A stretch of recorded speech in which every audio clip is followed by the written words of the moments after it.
In the summer of 1914, Europe was standing on a mountain of explosives. For years, powerful nations had been building enormous armies, forming secret alliances, competing for territory, and preparing for a war that many believed would never actually happen. Then, on June 28, 1914, one assassination changed everything. Archduke Franz Ferdinand, heir to the Austro-Hungarian throne, was visiting Sarajevo when a young Bosnian Serb named Gavrilo Princip shot him and his wife. At first, it looked like a political assassination, but behind that single event was a Europe already divided into rival camps. Germany, Austria-Hungary, and Italy were part of one alliance system, while France, Russia, and Britain were aligned on the other side. The assassination did not create all the tension, it simply lit the match. Austria-Hungary blamed Serbia for the attack and issued an ultimatum with demands that were extremely difficult to accept. Serbia accepted most of them, but not all. On July 28th, Austria-Hungary declared war on Serbia. And then something unexpected happened. Russia began mobilizing to support Serbia. Germany saw Russian mobilization as a threat and declared war on Russia. France stood behind Russia. Germany then declared war on France. To attack France quickly, Germany invaded neutral Belgium. That decision brought Britain into the war. Within days, a crisis that had begun in the Balkans had become a European war, and soon it would become a world war. Millions of men were suddenly called to military service. Across Europe, trains carried soldiers toward the front. Many young men left their homes believing they would return within a few months. Some families watched their sons disappear into the distance without realizing they might never see them again. Germany's initial strategy was based on defeating France quickly before turning its full military power against Russia. But the plan began to fail. German forces advanced through Belgium and into France, but British and French forces joined the resistance. In September 1914, the German advance was stopped near the Marne River. The war then changed completely. Instead of a short war of movement, Europe became trapped in a war of trenches. From the North Sea to the Swiss border, soldiers dug enormous networks of trenches. One side faced the other across a dangerous stretch of land known as no man's land. The battlefield became a nightmare. Soldiers lived in mud, rain, cold, disease, rats, and constant fear. Every day, artillery shells exploded around them. Machine guns could cut down attacking soldiers in seconds. And when commanders ordered an assault, thousands of men could be sent across open ground against heavily defended positions. The result was often horrifying. A few hundred meters of land could cost thousands of lives. But the war was not fought only in Europe. It spread across oceans and continents. Colonial troops from Africa, Asia, Australia, New Zealand, Canada, and other parts of the world were drawn into the conflict. The British Empire mobilized soldiers from across its vast territories. France did the same. The war became increasingly global. And then came one of the most terrifying developments in military history. New weapons were introduced on a massive scale. Machine guns, heavy artillery, aircraft, tanks, submarines, and chemical weapons transformed the battlefield. Poison gas was used to create terror and confusion. The technology of the industrial age had entered warfare. But technology did not make the war shorter. It made the killing more efficient. In 1915, another major front opened in the Ottoman Empire. The Allies launched the Gallipoli campaign, hoping to open a route to Russia and weaken the Ottoman Empire.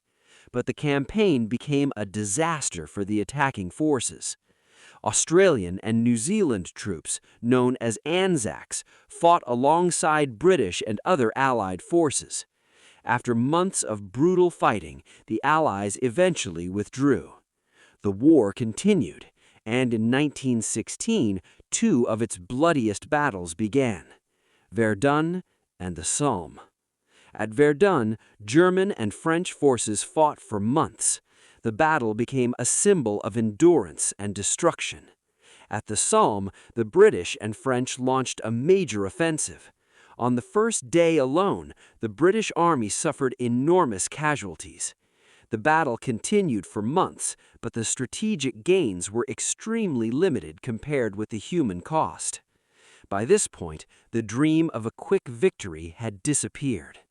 The war had become a machine that seemed almost impossible to stop. But then something happened thousands of kilometers away. Russia was collapsing.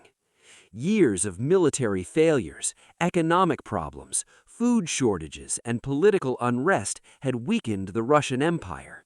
In 1917, revolution brought down Tsar Nicholas II. The new Russian government continued the war for a time, but later that year, the Bolsheviks seized power. Their priority was no longer continuing the conflict. They wanted Russia out of the war. In 1918, Russia signed the Treaty of Brest-Litovsk with the Central Powers. Germany could now move large numbers of troops from the Eastern Front toward the West. For the Allies, this was a dangerous moment. But Germany had a problem. Its economy was exhausted. Its soldiers were exhausted. And its enemies were about to receive enormous reinforcement. The United States had entered the war in 1917. American troops and resources began arriving in Europe. Germany launched a massive offensive in the spring of 1918, hoping to win before American strength became overwhelming. At first, German forces advanced rapidly, but the offensive eventually lost momentum. The Allies began pushing back. Fresh American troops arrived in increasing numbers. German soldiers were increasingly surrounded by shortages, exhaustion, and declining morale.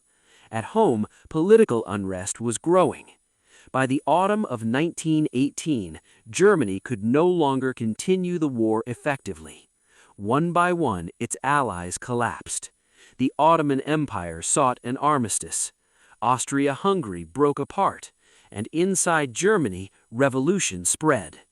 Kaiser Wilhelm II abdicated. The German Empire was collapsing. Then, on November 11, 1918, the guns finally fell silent.